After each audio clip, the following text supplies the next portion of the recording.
super talented. Please welcome Nicholas Hylander.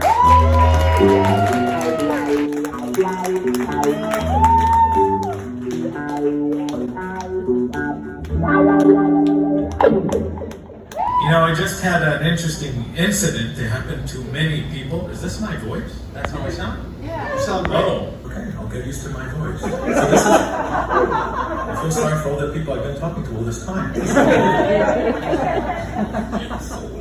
Okay, I won't listen to myself anymore. So what I was trying to say is lately I had an experience that many of you had. I just never thought it's ever going to happen to me because, you know, I'm a great driver. Suddenly, out of nowhere, I'm driving here, sitting in traffic, you know, say, woo, woo. I look to the side and hey, pull over. I thought this must be some confusion or something, because it's probably the other guy. But I said, okay, I'll just pull over, you know, I'm a good citizen. So, and then all of a sudden, before I have a chance to say something, sir, get back in your vehicle! And I'm like, whoa, okay, I'm going back. I was just gonna introduce myself. I didn't know. It's never happened to me before. I don't know what's the formalities you do. So I just said in the car, and then he said, put your hands on the wheel. I'm like, okay, fine. Is everything okay? And then he says, he didn't even talk to me. He just wrote me a ticket. I don't remember, $500 or something. I said, I don't know, my grandpa paid for it.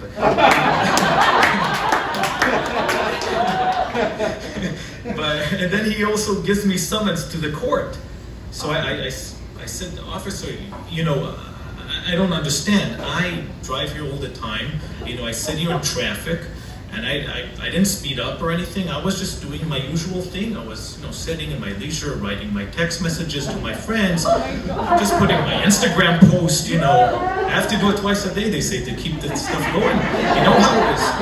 If I'm late for my water bills, you know, they charge me double, so I pay my bills. You know, I just certified my next week's EDD. I mean, I almost missed it. This is a perfect time.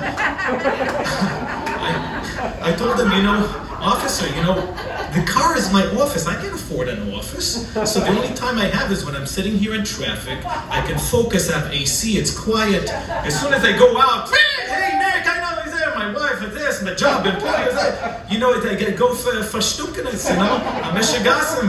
You know, so here I can sit, I can relax, I can watch my shows I always like. And the guy looked at me like he had disbelief. So I said, you know, Officer Charles, you know how it is when you don't, you know, respond to your wife immediately in the text to get back home. It's worse than an accident. I might as well, you're thinking, should I text? Should I get into an accident or get beaten by my wife? Sometimes I choose the latter. And you probably know why. So I told him, and also I'm a friend, I need friends, I'm a social guy, and if I don't like my friend's post immediately, they get angry and furious and they delete me, they unfriend me.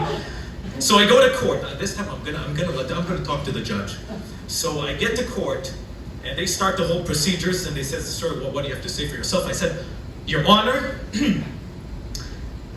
I have something to say.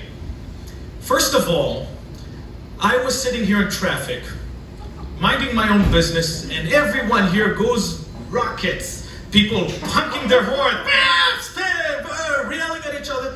And I figured I'm going to be a good Samaritan, or Samaritan, whatever it's called. I don't know what that means.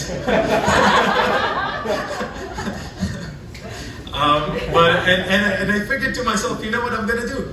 I am going to watch my favorite TV show and stop getting in fahat and all of the road rage and shootings and this. I'm going to be a good person. I told him, Your Honor, you know how the world would look better if people were allowed to use their cell phones in the car? There would be no road rage. I mean, think about it. Let me just throw some stats. I did a lot of research on this. You know, about 37% of aggressive drivers, they keep firearms in their vehicle, and about 30% of murders are linked to road rage. If we allowed cell phones, people won't have to use firearms because there would be no road rage. In fact, Your Honor, I think we should institute this to mandate cell phone usage during traffic. You know how many deaths will go down on the roads? And in fact, I don't know if you guys, we can reconvene that. This week I'm a little busy, but next week I can come, court, we can legislate something, whatever I can do. And it's Officer, wait! Your Honor, I'm a good person!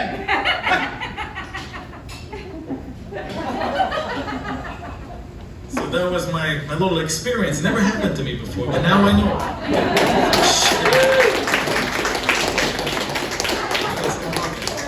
I had one more case of road rage, but this one, my cell phone went out of battery, so I just got very furious. I didn't even have that charger thing, so I had nothing to distract myself. I was running late to a meeting. I had to finally, I don't have a job, so I've been looking for the past 2 years for a job. So I finally get a job interview, and it's a long ride, and I had a long day, and I'm all exhausted into pieces. And I'm telling myself like this, I have two choices. Either I get there on time, looking at my ways, it's possible, but I'm very tired, I'm exhausted. Or I can stop at the nearest Starbucks, grab an espresso, I might come late, but I'll be awake and I'll make a good impression. I figured to myself, I did my calculations, I did the Nash equilibrium formula, and it came out that either way, I have a 50% chance of losing the job. I might as well enjoy an espresso. I need to check up, huh? So I see a Starbucks, sure enough, a mile down, I see it's empty. I'm like, oh, a miracle. I have to go. So I go, I dash it, and meet the most some putz with his scooter. Cut me in. And he, waddles in the thing, and I'm like, oh, hey, not another putz. But I said, you know what? What can one schmuck be so terrible? So I'll wait another minute. No, handy. So I go, but turns out that one verstunkene schmuck can be 70. And he comes, well, I think I'm gonna do my latte frappuccino turned upside down with an extra foam on top. Actually, do you know what I'm gonna do? Do you have that seasonal thing? Oh no, you can't use milk. I'm doing this new dietary thing, this yoga thing. I can't have that. It makes me freckles on my face. I can't. I'm like, hey, listen! I'm running late to my job interview. I have a baby coming in the way. This is my first job interview, and if I don't get my espresso now, I'm gonna go postal on you. So you figure out what season it is and come back, and I don't care about your dietary thing. Just start running or something, and you make me my espresso right now. And the guys got all scared. It's like, sure, give him a triple shot. She just got it again, and I left. And I can't stand people like that. They don't understand. Starbucks is not a diner where you go and you schmutz with the waitress. Oh yeah, how is it? No, this is a human gas station. When you go, you stop at a gas station, you don't look at it, there's 3 nozzles, say, I don't know, I think I'm going to do the 76 today. Actually, you know what, scratch that. Let's do the unleaded, and then a little solar. No, do you have half and half here? Because, you get an extra foam, I hope it's good for the ignition. No, this is nicht gefällig. You take the damn nozzle, you stupid end the thing, and then you leave. Next.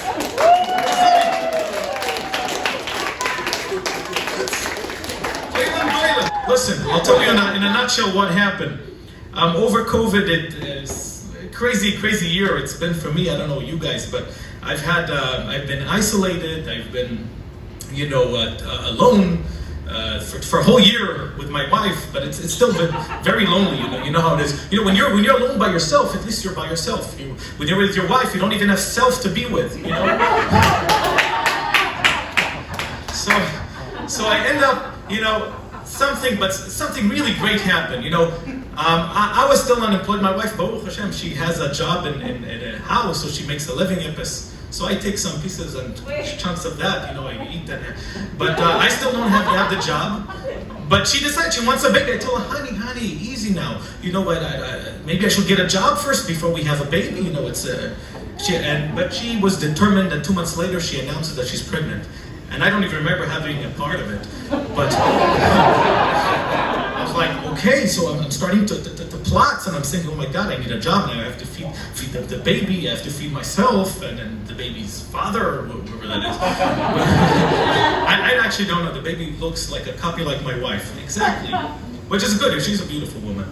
So I hope it stays that way. They say if, they grow, they change. Oh God. Oh God. So I suddenly had a new thing, because before COVID, before I got married, I actually liked being at home and spending time and doing my piano and this, but things changed. Ever since I got married, I only want to be outside the whole time. But the only problem is my wife won't let me because I don't have a job. And I can't find a job because so it's I'm in a Shmekl, in a pickle, how they call it. Pickle, Shmekl, they look the same, what does it matter?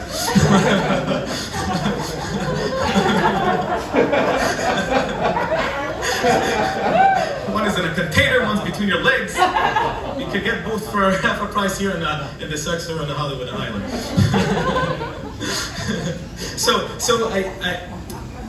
What happens was the baby comes, I don't even have a job, but I found a new rescue for my life. Now, suddenly, I have a reason to be outside with the baby. So I spend the whole day outside with the baby. So when the baby cries, so my wife is like, okay, you need to go outside. And then so I told my baby, I don't want her to suspect that I'm doing it for myself, so I tell her, no, we can stay inside, right to left, and then I'm like, okay, let's go. Then we go, and then we go to our little outing, and every day I spend the greatest days of my life. I spend the whole day in Beverly Hills. We go to salons, we go to nail parlors, I do everything. I feel so for boots, and it's just amazing. And I need other, in the salon, it's excellent for the baby. They have this nice meditation music. And now I'm like doing my stuff, getting a little massage, and I've never had better time in my life. And I meet a lot of people. I meet these beautiful housewives, and they show me theirs, and I show mine, and they all have babies, and they adore the baby. They come, if you think my dog, Foxy Brown, she's a Chihuahua, you think she's a chick magnet? Oy. This baby works wonders, I'm telling you. You see, ladies just swarm from all far and near, just, oh my God, I'm obsessed. Oh my God. And I wear the baby like the satchel, this baby Björn. And they always go for the feet, and they stroke the feet of the baby. And I'm just kind of standing here. I'm not sure exactly what emotion to express, but I'm just kind of enjoying it. And I'm just having fun, and I'm trying to blend in with them, so they dress posh with all of their, Prada and all of this, so I bring my Zara shoes, and H&M pants, they can't see the tag, so they wouldn't know. And they have this Botox and this, I can't afford that, but at least I got a Brazilian butt lift, not a natural one. No, this one I was born with. My grandma had this thing. You can probably saw from my previous comedy show, I showed it more. I don't want to, they gave me the lights, I gotta go. But anyway, I told my wife, listen, I know I'm putzing around with these other ladies, but I'm really platonic. They really think I'm only gay and looking for any intimate relationship. They have no doubt in their mind. But my wife actually gets angry because she says, I wish they would have a non-platonic relationship, so at least I know for sure that they're not gay.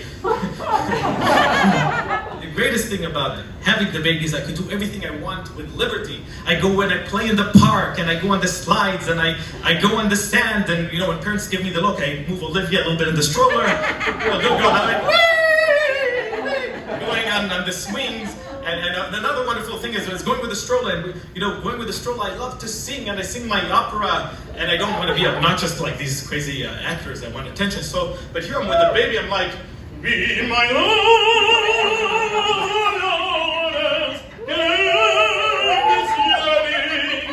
people love, I'm like, oh yeah, she loves it. Good girl, and she sleeps so good with that, It's wonderful having a baby. The only thing I have to caution you is the sleeping gets a little, you wake up a lot at night. So, but the problem is, every time the baby cries, my wife makes so much noise when she gets out of bed. I can't stand it. I say, honey, please, for Christ's sake, I'm sleeping here. Can you move a little more quieter? The screams and all this. I told her, why don't you guys go to the next room? I told her, it's sleep in peace. I need my beauty sleep. She said, no, I want you to have the whole experience. As if my whole day of experience is not enough. It's a ganz mishigas. But things are improving. My wife is getting up now more quieter. I'm getting much more sleep now. And it's great. But anyways, putting all those hardships aside, it's just wonderful having a baby, and I recommend each and one of you to have a baby. It's so liberating. So if you haven't got one yet, get yours today. Okay. Anyways, I think I'm a little late into my talk, so I gotta go.